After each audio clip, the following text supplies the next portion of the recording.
주요섭. 사랑 손님과 어머니. 나는 금년 6살 난 처녀애입니다. 내 이름은 박옥희이고요. 우리 집 식구라고는 세상에서 제일 이쁜 우리 어머니와 단 2 식구뿐이랍니다. 아차, 큰일 났군. 외삼촌을 빼놓을 뻔했으니. 지금 중학교에 다니는 외삼촌은 어디를 그렇게 싸돌아다니는지 집에는 끼니 때 외에는 별로 붙어 있지 않아 어떤 때는 한 주일씩 가도 외삼촌 코빼기도 못 보는 때가 많으니까요. 깜박 잊어버리기도 예사지요. 무얼. 우리 어머니는 그야말로 세상에서 둘도 없이 곱게 생긴 우리 어머니는 금년 나이 24살인데 과부랍니다.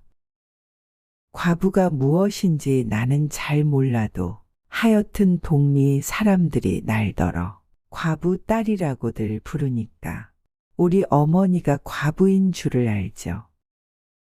남들은 다 아버지가 있는데 나만은 아버지가 없죠. 아버지가 없다고 아마 과부 딸이라나 봐요. 외할머니 말씀을 들으면 우리 아버지는 내가 이 세상에 나오기 1달 전에 돌아가셨대요.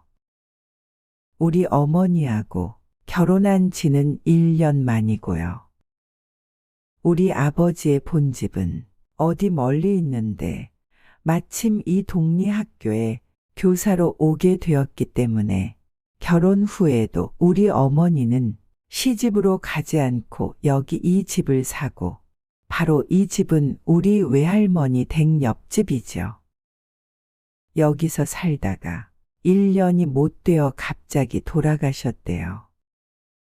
내가 세상에 나오기도 전에 아버지는 돌아가셨다니까 나는 아버지 얼굴도 못 뵈었죠. 그러니 아무리 생각해 보아도 아버지 생각은 안 나요. 아버지 사진이라는 사진은 나도 1~2번 보았죠. 참으로 훌륭한 얼굴이야요. 아버지가 살아 계신다면 참말로 이 세상에서 제일 가는 잘난 아버지일 거야요. 그런 아버지를 보지도 못한 것은 참으로 분한 일이야요.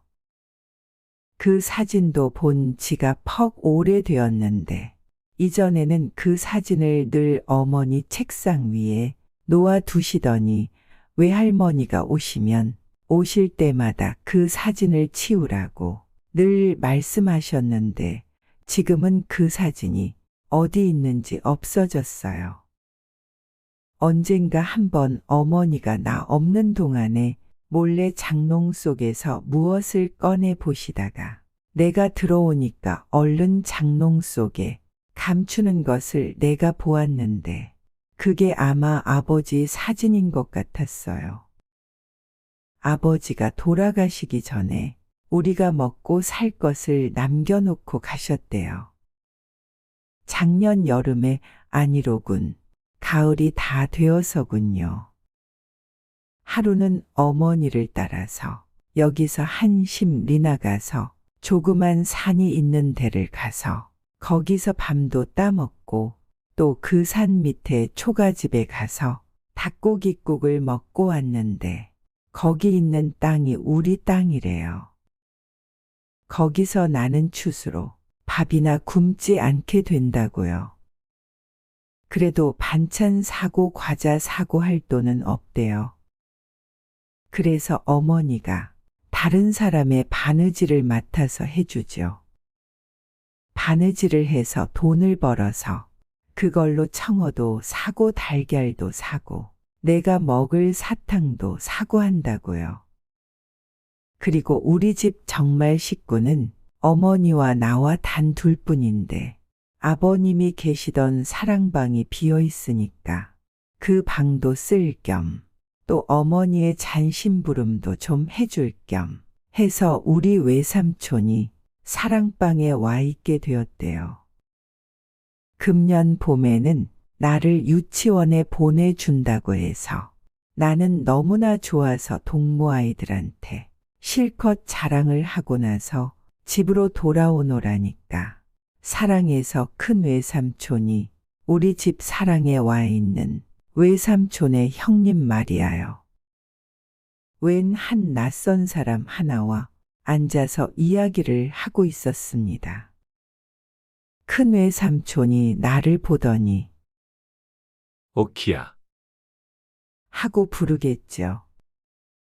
오키야, 이리 온. 와서 아저씨께 인사드려라. 나는 어째 부끄러워서 비실비실하니까 그 낯선 손님이 아, 그 애기 참 곱다. 자네 조카딸인가? 하고 큰애 삼촌더러 묻겠죠. 그러니까 큰애 삼촌은 응, 내 누이의 딸. 경선군의 유복녀 외딸일세. 하고 대답합니다. 오키야, 이리 온? 응. 그 눈은 꼭 아버지를 닮았네 그려. 하고 낯선 사람이 말합니다. 자, 오키야, 커단 처녀가 왜 저 모양이야? 어서 와서 이 아저씨께 인사드려라. 너의 아버지의 옛날 친구신데 오늘부터 이 사랑에 계실 텐데 인사 여쭙고 친해 두어야지.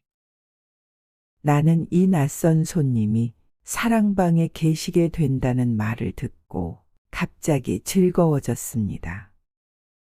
그래서 그 아저씨 앞에 가서 사부시 절을 하고는 그만 앞마당으로 뛰어들어왔죠. 그 낯선 아저씨와 큰애 삼촌은 소리 내서 크게 웃더군요. 나는 안방으로 들어오는 나름으로 어머니를 붙들고 엄마, 사랑의 큰애 삼촌이 아저씨를 하나 데리고 왔는데 그 아저씨가 이제 사랑에 있는데. 하고 법석을 하니까 응, 그래. 하고 어머니는 벌써 안다는 듯이 대수롭지 않게 대답을 하더군요. 그래서 나는 언제부터 와 있나? 하고 물으니까 오늘부텀. 애구 좋아. 하고 내가 손뼉을 치니까 어머니는 내 손을 꼭 붙잡으면서 왜 이리 수선이야? 그럼 작은 애 삼촌은 어디로 가나? 외삼촌도 사랑에 계시지. 그럼 둘이 있나? 응. 한 방에 둘이 있어? 왜 장지문 닫고 외삼촌은 아랫방에 계시고 그 아저씨는 윗방에 계시고 그러지. 나는 그 아저씨가 어떠한 사람인지는 몰랐으나 첫날부터 내게는 퍽 고맙게 굴고 나도 그 아저씨가 꼭 마음에 들었어요. 어른들이 저희끼리 말하는 것을 들으니까 그 아저씨는 돌아가신 우리 아버지와 어렸을 적 친구라고요. 어디 먼데 가서 공부를 하다가 요새 돌아왔는데 우리 동네 학교 교사로 오게 되었대요. 또 우리 큰애 삼촌과도 동무인데 이 동네에는 하숙도 별로 깨끗한 곳이 없고 해서 윗사랑으로 와 계시게 되었다고요. 또 우리도 그 아저씨한테 밥값을 받으면 살림의 보탬도 좀 되고 한다고요. 그 아저씨는 그림책들을 얼마든지 가지고 있어요. 내가 사랑방으로 나가면 그 아저씨는 나를 무릎에 앉히고 그림책을 보여줍니다. 또 가끔 과자도 주고요. 어느 날은 점심을 먹고 이내 살그머니 사랑에 나가 보니까 아저씨는 그때야 점심을 잡수셔요. 그래 가만히 앉아서 점심 잡수는 걸 구경하고 있노라니까 아저씨가 오키는 어떤 반찬을 제일 좋아하노? 하고 묻겠죠. 그래 삶은 달걀을 좋아한다고 했더니 마침 상에 놓인 삶은 달걀을 한 알 집어주면서 나더러 먹으라고 합니다. 나는 그 달걀을 벗겨 먹으면서 아저씨는 무슨 반찬이 제일 맛나오? 하고 물으니까 그는 한참이나 빙그레 웃고 있더니 나도 삶은 달걀. 하겠죠. 나는 좋아서 손뼉을 짤깍짤깍 치고 아, 나와 같네. 그럼 가서 어머니한테 알려야지. 하면서 일어서니까 아저씨가 꼭 붙들면서 그러지 말어. 그러시겠죠. 그래도 나는 한 번 맘을 먹은 다음엔 꼭 그대로 하고야 마는 성미죠. 그래서 앞마당으로 뛰어들어가면서 엄마, 사랑 아저씨도 나처럼 삶은 달걀을 제일 좋아한대. 하고 소리를 질렀죠. 떠들지 말어. 하고 어머니는 눈을 흘기십니다. 그러나 사랑 아저씨가 달걀을 좋아하는 것이 내게는 썩 좋게 되었어요. 그것은 그 다음부터는 어머니가 달걀을 많이씩 사게 되었으니까요. 달걀 장수 노파가 오면 한꺼번에 10알도 사고 20알도 사고 그래선 두고두고 삶아서 아저씨 상에도 놓고 또 의뢰에 나도 한 알씩 주고 그래요. 그뿐만 아니라 아저씨한테 놀러 나가면 가끔 아저씨가 책상 서랍 속에서 달걀을 한두 알 꺼내서 먹으라고 주지요. 그래 그 다음부터는 나는 아주 실컷 달걀을 많이 먹었어요. 나는 아저씨가 매우 좋았어요마는 외삼촌은 가끔 툴툴하는 때가 있었어요. 아마 아저씨가 마음에 안 드나 봐요. 아니 그것보다도 아저씨 잔심부름을 꼭 외삼촌이 하게 되니까 그것이 싫어서 그러나 봐요. 한 번은 어머니와 외삼촌이 말다툼하는 것까지 내가 들었어요. 어머니가 야, 또 어딜 나가지 말고 사랑에 있다가 선생님 들어오시거든 상 떼가야지.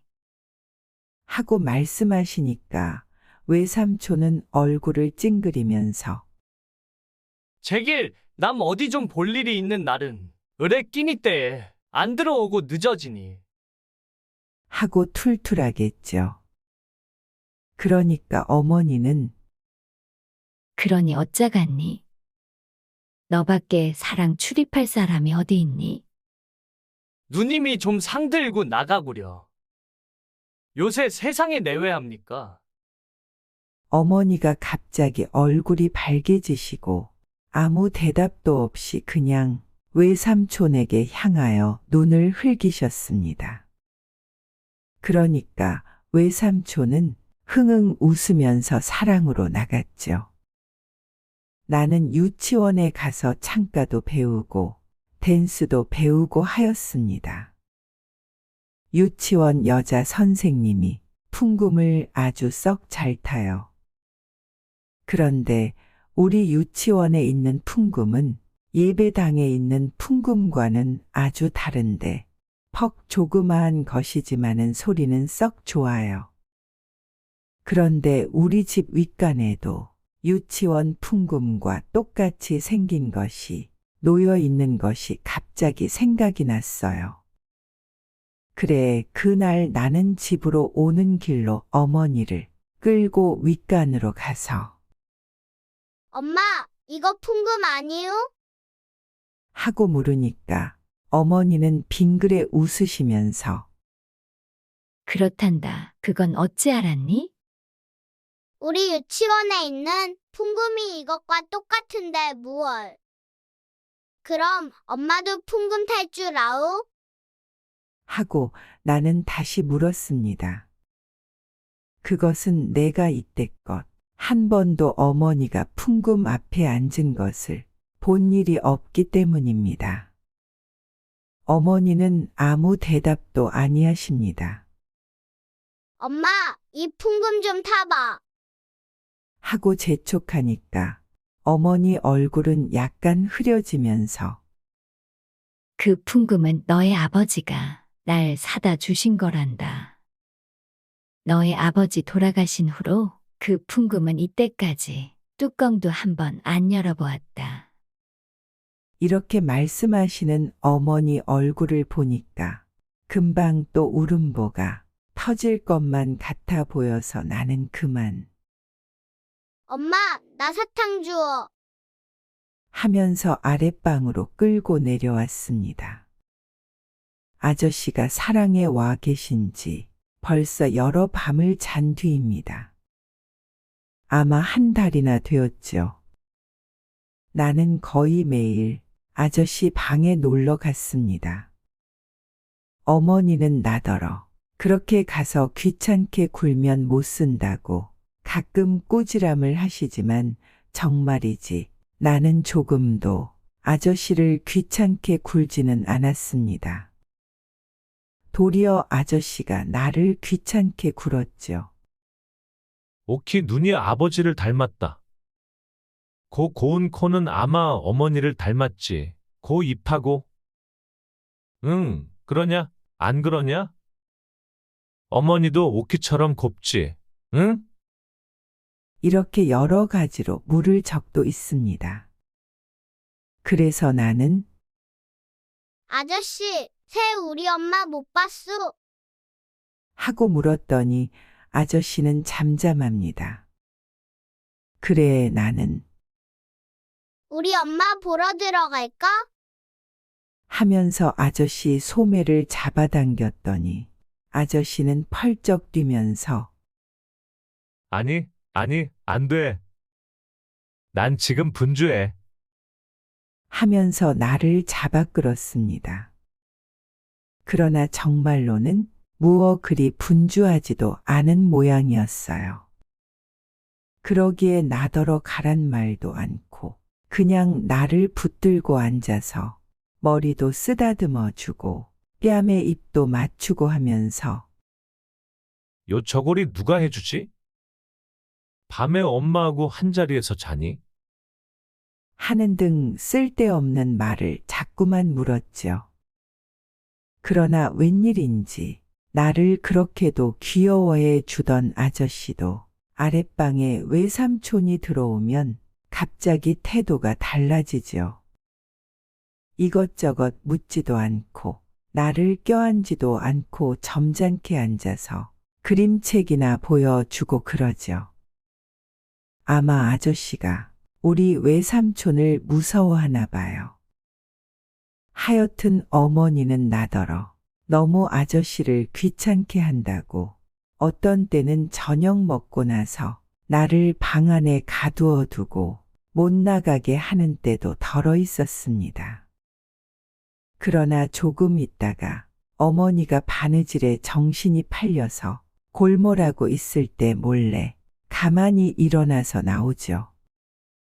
그런 때에는 어머니가 내가 문 여는 소리를 듣고서야 퍼뜩 정신을 차려서 쫓아와 나를 붙들죠.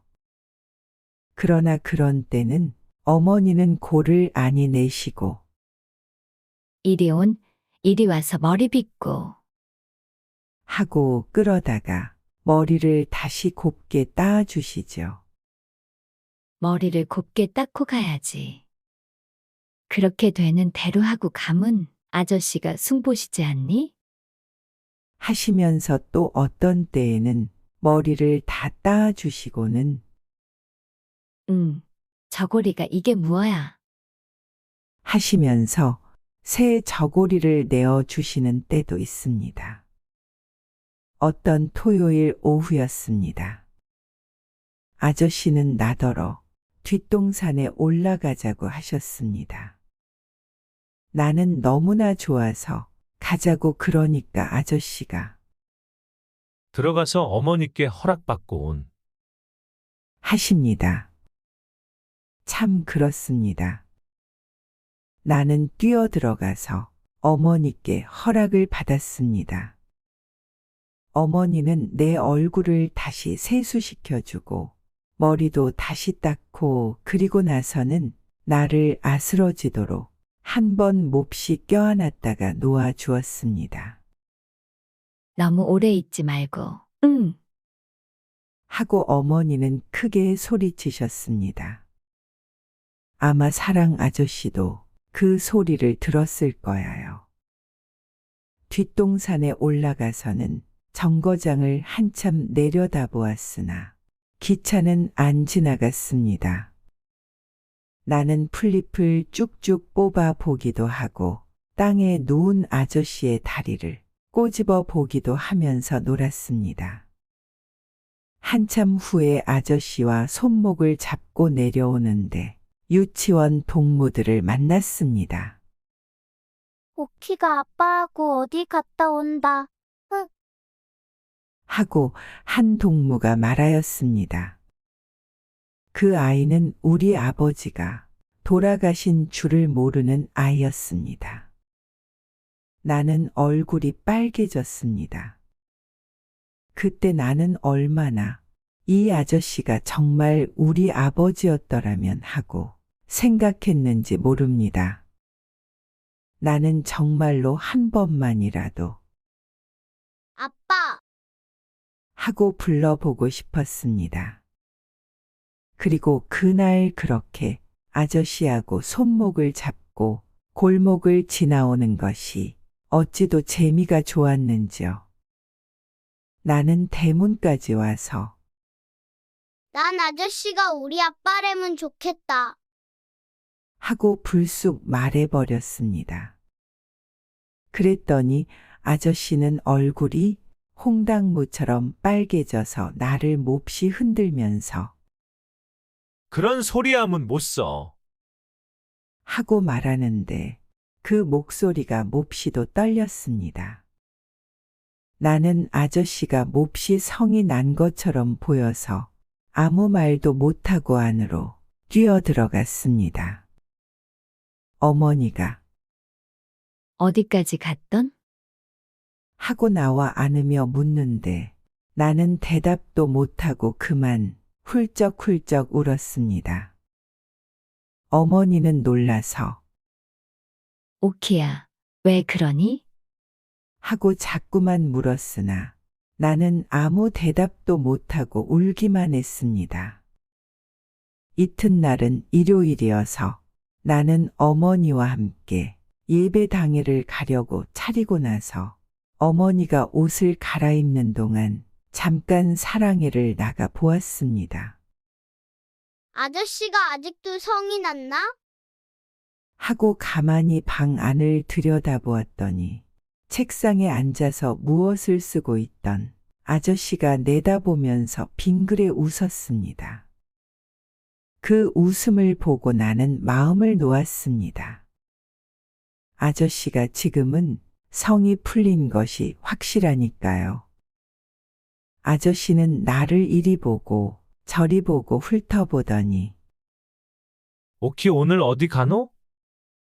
저렇게 곱게 차리고. 하고 물었습니다. 엄마하고 예배당에 가. 예배당에? 하고 나서 아저씨는 잠시 나를 멍하니 바라다 보더니 어느 예배당에? 하고 물었습니다. 요 앞에 예배당에 가지 뭐. 응. 요 앞이라니. 이때 안에서 오키야, 하고 부드럽게 부르는 어머니 목소리가 들렸습니다. 나는 얼른 안으로 뛰어들어오면서 돌아다 보니까 아저씨는 또 얼굴이 빨갛게 성이 났겠죠. 내 원 참으로 무슨 일로 요새는 아저씨가 그렇게 성을 잘 내는지 알 수 없었습니다. 예배당에 가서 찬미하고 기도하다가 기도하는 중간에 갑자기 나는 혹시 아저씨도 예배당에 오지 않았나? 하는 생각이 나서 눈을 뜨고 고개를 들어 남자석을 바라다 보았습니다. 그랬더니 바로 거기에 아저씨가 와 앉아 있겠죠. 그런데 아저씨는 어른이면서도 눈 감고 기도하지 않고 우리 아이들처럼 눈을 번이 뜨고 여기저기 두리번 바라봅니다. 나는 얼른 아저씨를 알아보았는데 아저씨는 나를 못 알아보았는지 내가 빙그레 웃어 보여도 웃지도 않고 멀거니 보고만 있겠죠. 그래, 나는 손을 흔들었죠. 그러니까 아저씨는 얼른 고개를 숙이고 말더군요. 그때 어머니가 내가 팔 흔드는 것을 깨닫고 두 손으로 나를 붙들고 끌어당기더군요. 나는 어머니 귀에다 입을 대고 저기 아저씨도 왔어.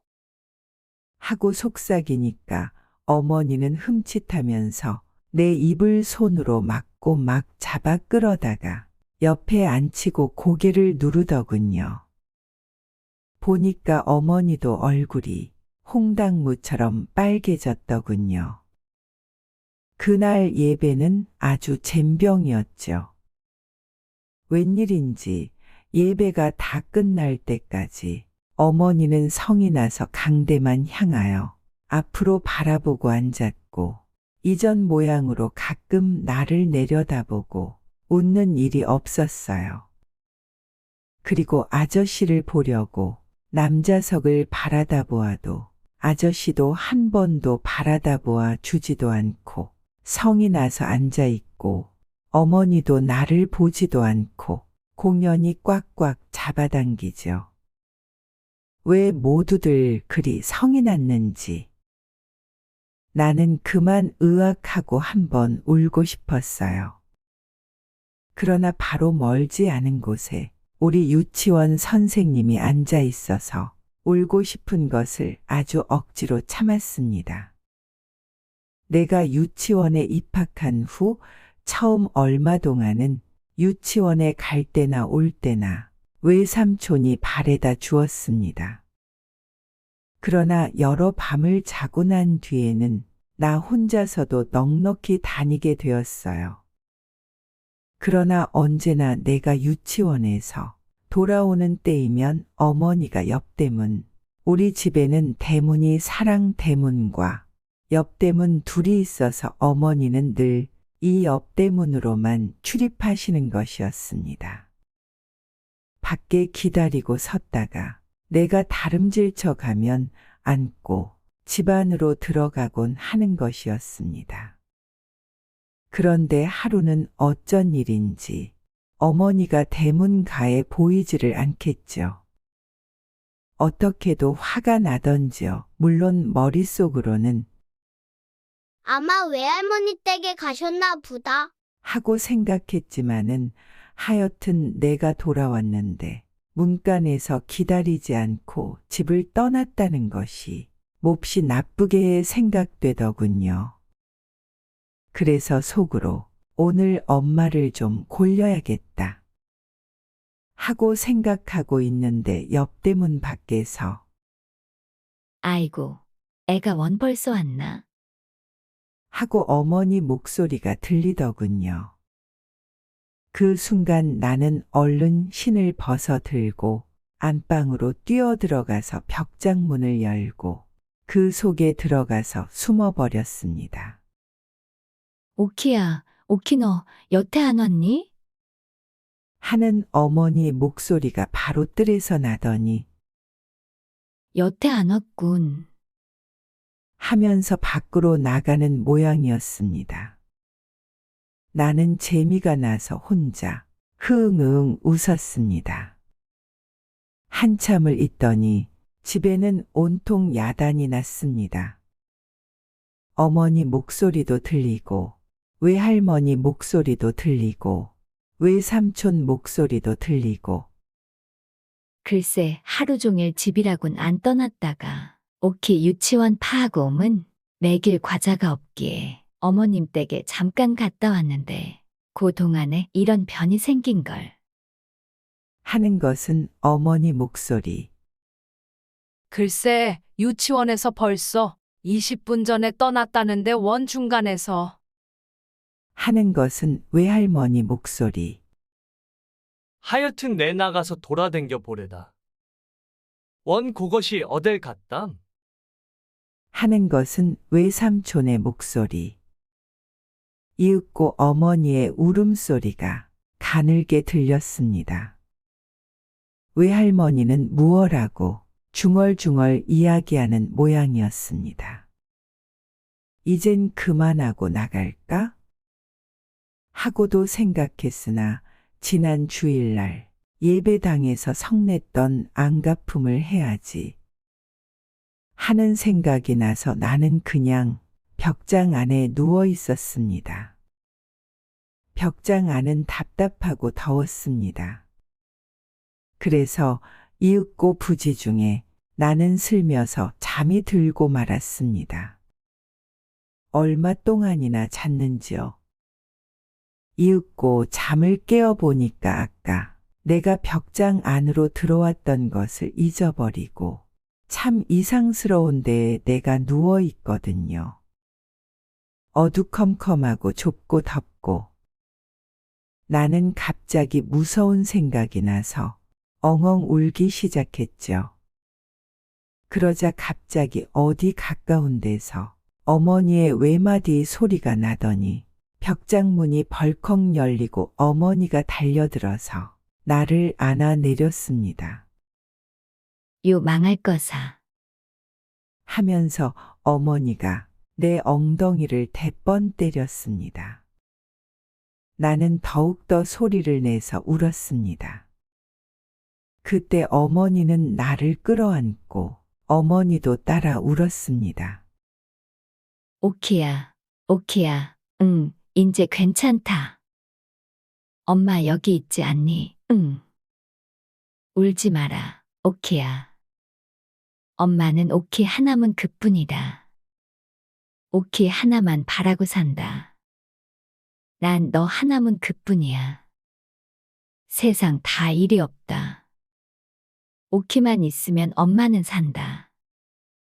오키야, 응. 울지 말라, 응. 울지 마라. 이렇게 어머니는 나더러 자꾸 울지 말라고 하면서도 어머니는 그치지 않고 자꾸자꾸 울었습니다. 외할머니는 원 그것이 도깨비가 들렸단 말인가? 벽장 속에 왜 숨는담? 하고 앉아있고 외삼촌은 재수 매우다. 하면서 밖으로 나갔습니다. 이튿날 유치원을 파하고 집으로 오면서 나는 갑자기 어제 벽장 속에 숨었다가 어머니를 몹시 울게 했던 생각이 나서 집으로 돌아가기가 어째 부끄러워졌습니다. 오늘은 어머니를 좀 기쁘게 해드려야 할 텐데 무엇을 갖다 드리면 기뻐할까 하고 생각하였습니다. 그러자 문득 유치원 안에 선생님 책상 위에 놓여있던 꽃병 생각이 났습니다. 그 꽃은 개나리도 아니고 진달래도 아니었습니다. 그런 꽃은 나도 잘 알고 또 그런 꽃은 벌써 피었다가 져버린 후였습니다. 무슨 서양꽃이려니 하고 나는 생각하였습니다. 나는 우리 어머니가 꽃을 사랑하는 줄을 잘 압니다. 그래서 그 꽃을 갖다가 드리면 어머니가 몹시 기뻐하려니 하고 생각하였습니다. 그래서 나는 도로 유치원 방 안으로 들어갔습니다. 마침 방 안에는 아무도 없었습니다. 선생님도 잠깐 어디를 가셨는지 보이지 않았습니다. 그래, 나는 그 꽃을 두억에 얼른 빼들고 다름질쳐 나왔죠. 집에 오니 어머니는 문간에 기다리고 있다가 나를 안고 들어갔습니다. 그 꽃은 어디서 났니? 퍽곱구나. 하고 어머니가 말씀하셨습니다. 그러나 나는 갑자기 말문이 막혔습니다. 이걸 엄마 드리려고 유치원서 가져왔어. 하고 말하기가 어째 몹시 부끄러운 생각이 들었습니다. 그래, 잠깐 망설이다가 응, 이 꽃. 저 사랑 아저씨가 엄마 갖다 주라고 줘. 하고 불쑥 말했습니다. 그런 거짓말이 어디서 그렇게 툭 튀어나왔는지 나도 모르죠. 꽃을 들고 냄새를 맡고 있던 어머니는 내 말이 끝나기가 무섭게 무엇에 몹시 놀란 사람처럼 화닥닥하였습니다. 그리고는 금시에 어머니 얼굴이 그 꽃보다 더 빨갛게 되었습니다. 그 꽃을 든 어머니 손가락이 파르르 떠는 것을 나는 보았습니다. 어머니는 무슨 무서운 것을 생각하는 듯이 방 안을 휘 한번 둘러보시더니 오키야, 그런 걸 받아 오면 안 돼. 하고 말하는 목소리는 몹시 떨렸습니다. 나는 꽃을 그렇게도 좋아하는 어머니가 이 꽃을 받고 그처럼 성을 낼 줄은 참으로 뜻밖이었습니다. 어머니가 그렇게도 성을 내는 것을 보니까 그 꽃을 내가 가져왔다고 그러지 않고 아저씨가 주더라고 거짓말을 한 것이 참 잘 되었다고 나는 속으로 생각했습니다. 어머니가 성을 내는 까닭을 나는 모르지만 하여튼 성을 낼 바에는 내게 내는 것보다 아저씨에게 내는 것이 내게는 나았기 때문입니다. 한참 있더니 어머니는 나를 방 안으로 데리고 들어와서 오키야, 너 이 꽃 얘기 아무 보고도 하지 말아라. 응. 하고 타일러 주었습니다. 나는 응. 하고 대답하면서 고개를 여러 번 까닥까닥했습니다. 어머니가 그 꽃을 곧 내버릴 줄로 나는 생각했습니다마는 내버리지 않고 꽃병에 꽂아서 풍금 위에 놓아 두었습니다. 아마 퍽 여러 밤 자도록 그 꽃은 거기 놓여 있어서 마지막에는 시들었습니다. 꽃이 다 시들자 어머니는 가위로 그대를 잘라내버리고 꽃만은 찬송가 갈피에 곱게 끼워 두었습니다. 내가 어머니께 꽃을 갖다 주던 날 밤에 나는 또 사랑에 놀러 나가서 아저씨 무릎에 앉아서 그림책을 보고 있었습니다. 갑자기 아저씨 몸이 흠칫하였습니다. 그리고는 귀를 기울입니다. 나도 귀를 기울였습니다. 풍금 소리. 그 풍금 소리는 분명 안방에서 흘러나오는 것이었습니다. 엄마가 풍금을 타나 보다. 하고 나는 벌떡 일어나서 안으로 뛰어왔습니다. 안방에는 불을 켜지 않았습니다. 그러나 그때는 음력으로 보름께나 되어서 달이 낮같이 밝은데 은빛 같은 흰 달빛이 방 한 절반 가득히 차 있었습니다.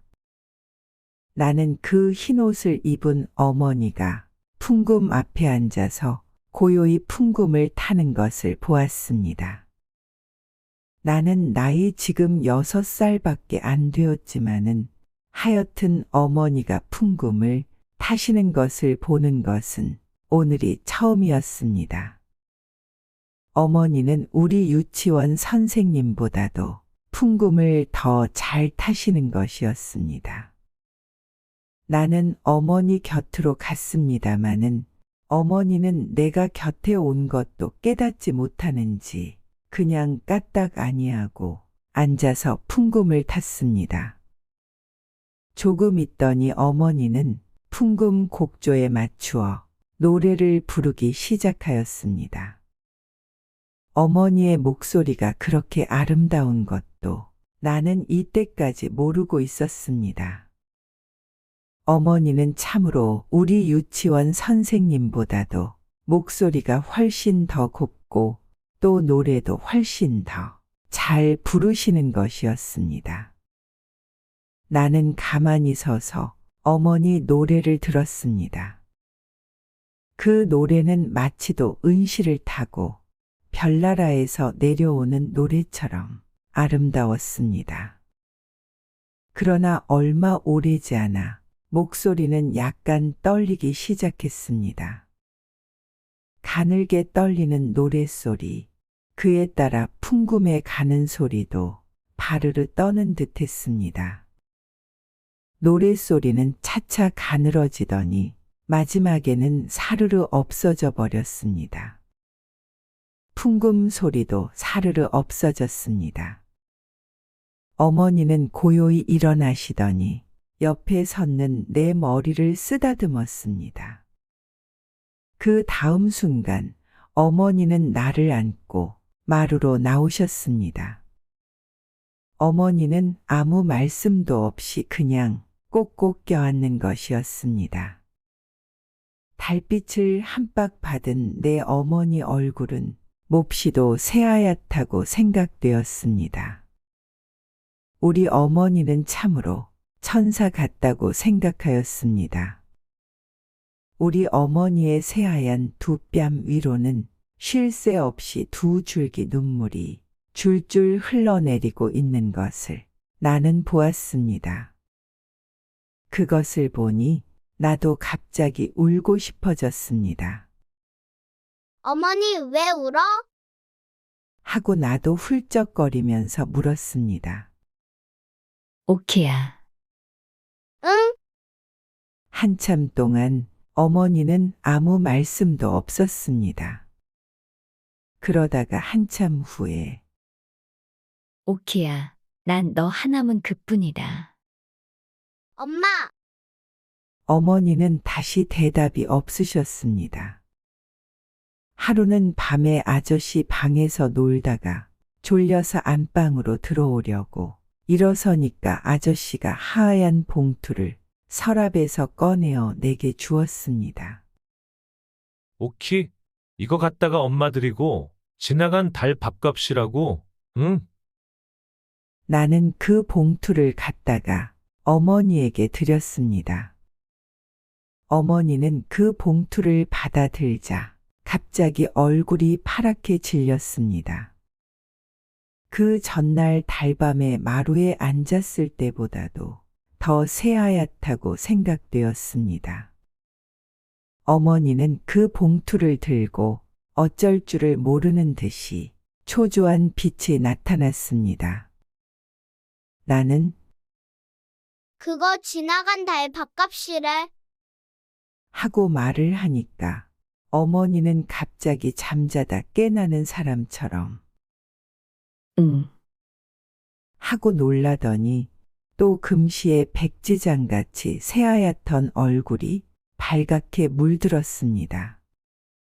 봉투 속으로 들어갔던 어머니의 파들파들 떨리는 손가락이 지전을 몇 장 끌고 나왔습니다. 어머니는 입술에 약간 웃음을 띠면서 후 하고 한숨을 내쉬었습니다. 그러나 그것도 잠시 다시 어머니는 무엇에 놀랐는지 흠칫하더니 금시에 얼굴이 새하얘지고 입술이 바르르 떨렸습니다. 어머니의 손을 바라다 보니 거기에는 지전 몇 장 외에 네모로 접은 하얀 종이가 한 장 잡혀 있는 것이었습니다. 어머니는 한참을 망설이는 모양이었습니다. 그러나 무슨 결심을 한 듯이 입술을 악물고 그 종이를 차근차근 펴들고 그 안에 쓰인 글을 읽었습니다. 나는 그 안에 무슨 글이 씌어 있는지 알 도리가 없었으나 어머니는 그 글을 읽으면서 금시의 얼굴이 파랬다 발겠다 하고 그 종이를 든 손은 이제는 바들바들이 아니라 와들와들 떨리어서 그 종이가 부석부석 소리를 내게 되었습니다. 한참 후에 어머니는 그 종이를 아까 모양으로 네모지게 접어서 돈과 함께 봉투에 도로 넣어 반지꼬리에 던졌습니다. 그리고는 정신 나간 사람처럼 멀거니 앉아서 전등만 쳐다보는데 어머니 가슴이 불룩불룩합니다. 나는 혹시 어머니가 병이나 나지 않았나 하고 염려가 되어서 얼른 가서 무릎에 안기면서 엄마 잘까?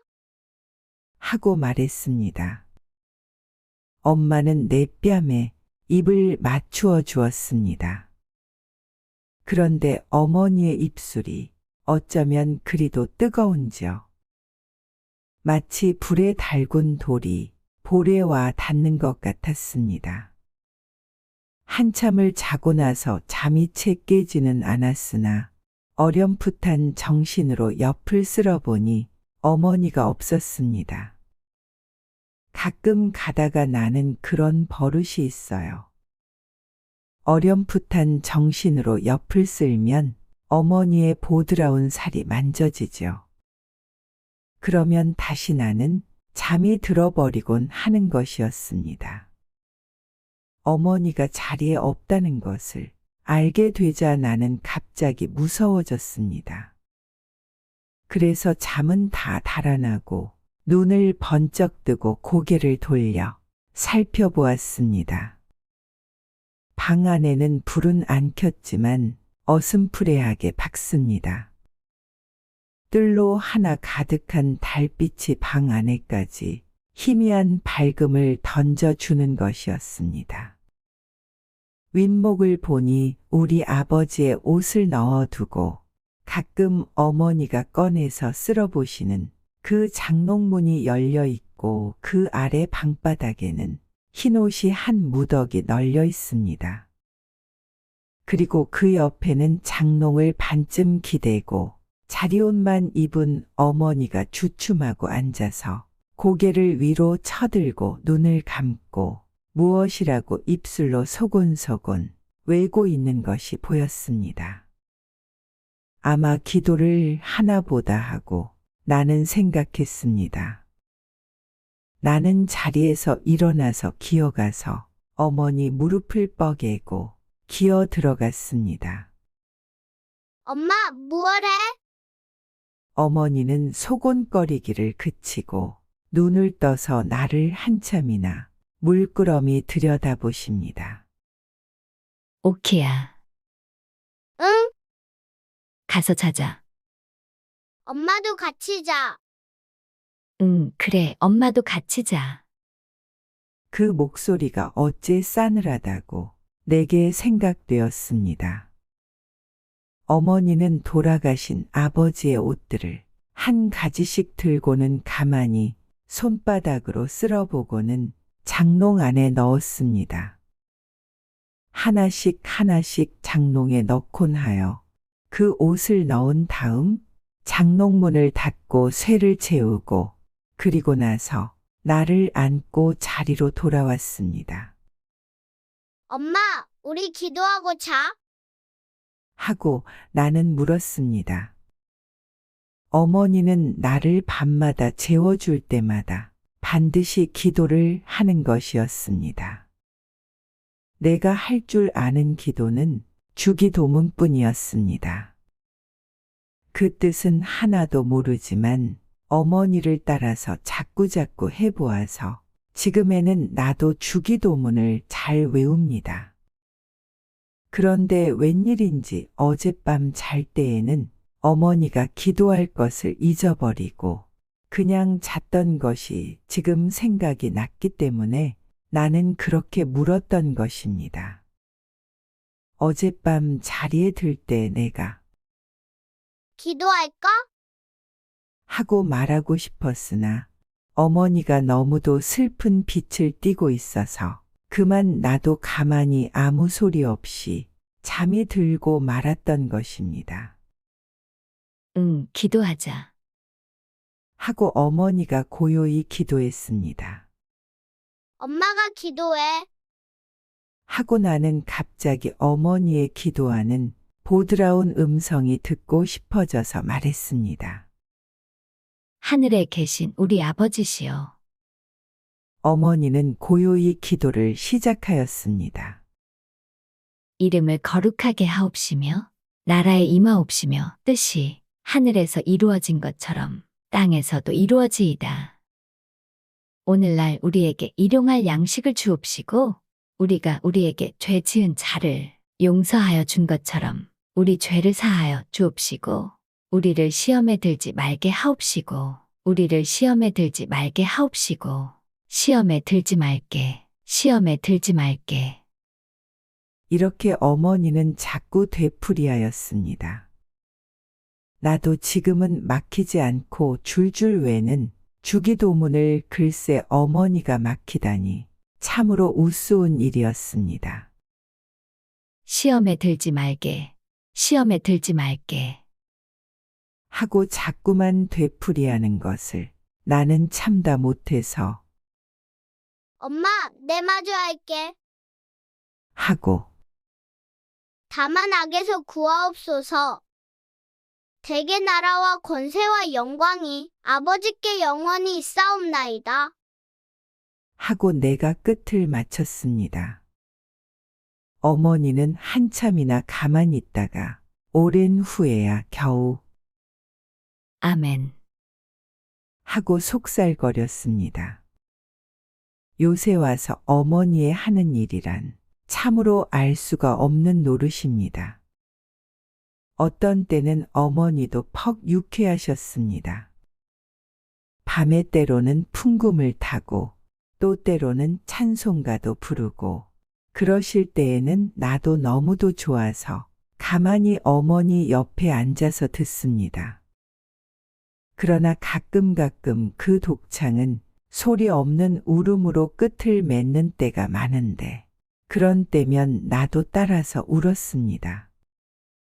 그러면 어머니는 나를 안고 내 얼굴에 돌아가면서 무수히 입을 맞추어 주면서 엄마는 오키 하나문 그뿐이야. 응, 그렇지. 하시면서 언제까지나 우시는 것이었습니다. 어떤 일요일 날 그렇지요. 그것은 유치원 방학하고 난 그 이튿날이었습니다. 그날 어머니는 갑자기 머리가 아프시다고 예배 당일을 그만두었습니다. 사랑에서는 아저씨도 어디 나가고 외삼촌도 어디 나가고 집에는 어머니와 나와 단 둘이 있었는데 머리가 아프다고 누워 계시던 어머니가 갑자기 나를 부르시더니 오키야, 너 아빠가 보고 싶니? 하고 물으십니다. 응, 우리도 아빠 하나 있음은. 하고 나는 혀를 까불고 어리광을 좀 부려가면서 대답을 했습니다. 한참 동안을 어머니는 아무 말씀도 아니하시고 천장만 바라다 보시더니 오키야, 오키 아버지는 오키가 세상에 나오기도 전에 돌아가셨단다. 오키도 아빠가 없는 건 아니지. 그저 일찍 돌아가셨지. 오키가 이제 아버지를 새로 또 가지면 세상이 욕을 한단다. 오키는 아직 철이 없어서 모르지만 세상이 욕을 한단다. 사람들이 욕을 해. 오키 어머니는 환양년이다. 이러고 세상이 욕을 해. 오키 아버지는 죽었는데 오키는 아버지가 또 하나 생겼대. 참 망측도 하지. 이러고 세상이 욕을 한단다. 그리 되문 오키는 언제나 손가락질 받고 오키는 커도 시집도 훌륭한데 못 가고 오키가 공부를 해서 훌륭하게 돼도 애 그까짓 환양년의 딸 이러고 남들이 욕을 한단다. 이렇게 어머니는 혼잣말 하시듯 드문드문 말씀하셨습니다. 그리고는 한참 후에 오키야. 하고 또 부르십니다. 응? 오키는 언제나 내 곁을 안 떠나지. 오키는 언제나 엄마하고 같이 살지. 오키는 엄마가 늙어서 꼬부랑 할미가 되어도 그래도 오키는 엄마하고 같이 살지. 오키가 유치원 졸업하고 또 소학교 졸업하고 또 중학교 졸업하고 또 대학교 졸업하고 오키가 조선서 제일 훌륭한 사람이 돼도 그래도 오키는 엄마하고 같이 살지. 응.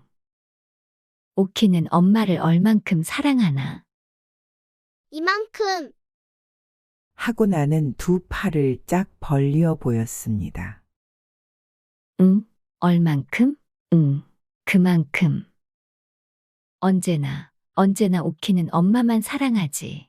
그리고 공부도 잘하고, 그리고 훌륭한 사람이 되고. 나는 어머니의 목소리가 떨리는 것으로 보아 어머니가 또 울까봐 겁이 나서 엄마, 이만큼. 하면서 두 팔을 짝짝 벌렸습니다. 어머니는 울지 않으셨습니다. 응, 그래. 오키 엄마는 오키 하나면 그뿐이야. 세상 다른 건 다 소용없어. 우리 오키 하나면 그만이야. 그렇지, 오키야. 응. 어머니는 나를 당기어서 꼭 껴안고 내 가슴이 막혀 들어올 때까지 자꾸만 껴안아 주었습니다. 그날 밤 저녁밥 먹고 나니까 어머니는 나를 불러 앉히고 머리를 새로 빗겨 주었습니다. 댕기를 새 댕기로 들여주고 바지, 저고리, 치마 모두 새 것을 꺼내 입혀 주었습니다. 엄마, 어디가? 하고 물으니까 아니, 하고 웃음을 띠면서 대답합니다. 그러더니 풍금 옆에서 내리어 새로 달인 하얀 손수건을 내리어 내 손에 쥐어주면서 이 손수건, 저 사랑 아저씨 손수건인데 이것 아저씨 갖다 드리고 와. 응. 오래 있지 말고 손수건만 갖다 드리고 이내와. 응. 하고 말씀하셨습니다. 손수건을 들고 사랑으로 나가면서 나는 접어진 손수건 속에 무슨 발각발각하는 종이가 들어있는 것처럼 생각되었습니다마는 그것을 펴보지 않고 그냥 갖다가 아저씨에게 주었습니다. 아저씨는 방에 누워 있다가 벌떡 일어나서 손수건을 봤는데 웬일인지 아저씨는 이전처럼 나보고 빙그레 웃지도 않고 얼굴이 몹시 파래졌습니다. 그리고는 입술을 질근질근 깨물면서 말 한마디 아니하고 그 손수건을 받더군요. 나는 어째 이상한 기분이 들어서 아저씨 방에 들어가 앉지도 못하고 그냥 되돌아서 안방으로 돌아왔죠. 어머니는 풍금 앞에 앉아서 무엇을 그리 생각하는지 가만히 있더군요. 나는 풍금 옆으로 가서 가만히 옆에 앉아 있었습니다. 이윽고 어머니는 조용조용히 풍금을 타십니다. 무슨 곡조인지는 몰라도 어째 구슬프고 고즈넉한 곡조야요. 밤이 늦도록 어머니는 풍금을 타셨습니다. 그 구슬프고 고즈넉한 곡조를 계속하고 또 계속하면서 여러 밤을 자고 난 어떤 날 오후에 나는 오래간만에 아저씨 방을 나가 보았더니 아저씨가 짐을 싸느라고 분주하겠죠. 내가 아저씨에게 손수건을 갖다 드린 다음부터는 웬일인지 아저씨가 나를 보아도 언제나 퍽 슬픈 사람, 무슨 근심이 있는 사람처럼 아무 말도 없이 나를 물끄러미 바라다만 보고 있어서 나도 그리 자주 놀러 오지는 않았던 것입니다.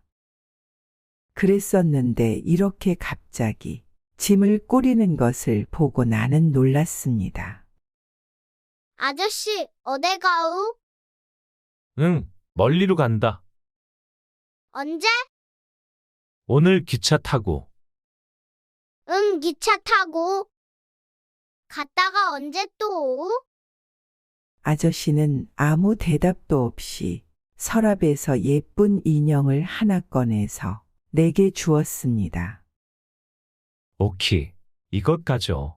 응, 오키는 아저씨 가고 남은 아저씨 이내 잊어버리고 말겠지. 나는 갑자기 슬퍼졌습니다. 아니, 하고 얼른 대답하고 인형을 안고 안으로 들어왔습니다.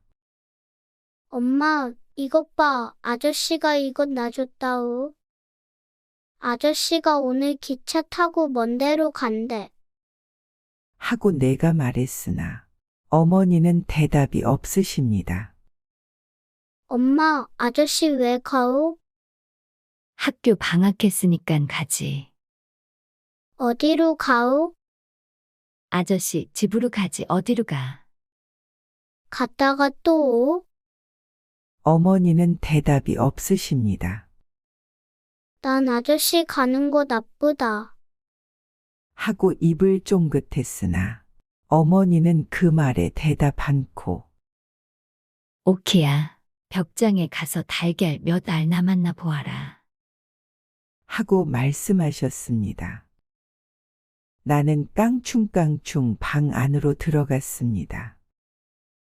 달걀은 6알이 있었습니다. 6알. 하고 나는 소리쳤습니다. 응, 다 가지고 이리 나오너라. 어머니는 그 달걀 6알을 다 삶았습니다. 그 삶은 달걀 6알을 손수건에 싸놓고 또 반지에 소금을 조금 싸서 한 귀퉁이에 넣었습니다. 오키야, 너 이것 갖다 아저씨 드리고 가시다가 착간에서 잡수시랜다고. 응. 그날 오후에 아저씨가 떠나간 다음 방에서 아저씨가 준 인형을 업고 자장자장 잠을 재우고 있었습니다. 어머니가 부엌에서 들어오시더니 오키야, 우리 뒷동산에 바람이나 쐬러 올라갈까? 하십니다. 응, 가. 하면서 나는 좋아 덤비었습니다. 잠깐 다녀올 터이니 집을 보고 있으라고 외삼촌에게 이르고 어머니는 내 손목을 잡고 나섰습니다. 엄마, 나 저 아저씨가 준 인형 가지고 가. 그러렴. 나는 인형을 안고 어머니 손목을 잡고 뒷동산으로 올라갔습니다. 뒷동산에 올라가면 정거장이 빤히 내려다 보입니다. 엄마, 저 정거장 봐. 기차는 없군. 어머니가 아무 말씀도 없이 가만히 서 계십니다. 사르르 바람이 와서 어머니 못이 치맛자락을 산들산들 흔들어 주었습니다. 그렇게 산 위에 가만히 서 있는 어머니는 다른 때보다도 더 한층 이쁘게 보였습니다. 저편 산모퉁이에서 기차가 나타났습니다. 아, 저기 기차가 온다. 하고 나는 좋아서 소리쳤습니다. 기차는 정거장에 잠시 머물더니 금시에 뻑하고 소리를 지르면서 움직였습니다. 기차 떠난다. 하면서 나는 손뼉을 쳤습니다. 기차가 저편 산모퉁이 뒤로 사라질 때까지, 그리고 그 굴뚝에서 나는 연기가 하늘 위로 모두 흩어져 없어질 때까지 어머니는 가만히 서서 그것을 바라다 보았습니다. 뒷동산에서 내려오자 어머니는 방으로 들어가시더니 이때까지 뚜껑을 늘 열어두었던 풍금 뚜껑을 닫으십니다. 그리고는 거기 쇠를 채우고 그 위에다가 이전 모양으로 반직고리를 얹어 놓으십니다. 그리고는 그 옆에 있는 찬송가를 맥없이 들고 뒤적뒤적 하시더니 빼빼 마른 꽃송이를 그 갈피에서 집어내시고 오키야, 이것 내다 버려라. 하고 그 마른 꽃을 내게 주었습니다. 그 꽃은 내가 유치원에서 갖다가 어머니께 드렸던 그 꽃입니다. 그러자 옆대문이 삐걱하더니 달걀 사수? 하고 매일 오는 달걀 장수 노파가 달걀 광주리를 이고 들어왔습니다. 인젠 우리 달걀 안 사요. 달걀 먹는 이가 없어요. 하시는 어머니 소리는 맥이 한 푼어치 없었습니다. 나는 어머니의 이 말씀에 놀라서 때를 좀 써보려 했으나 석양에 빤히 비치는 어머니의 얼굴을 볼 때 그 용기가 없어지고 말았습니다. 그래서 아저씨가 주신 인형 귀에다가 내 입을 갖다 대고 가만히 속삭이었습니다. 예, 우리 엄마가 거짓부리 썩 잘하누나.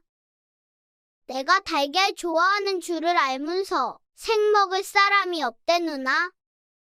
때를 좀 쓰고 싶다만 저 우리 엄마 얼굴을 좀 봐라. 어쩌면 저리도 새파래졌을까? 아마 어디가 아픈가 보다. 라고요. 구독을 눌러주시면 빠르게 다음 작품을 감상할 수 있습니다.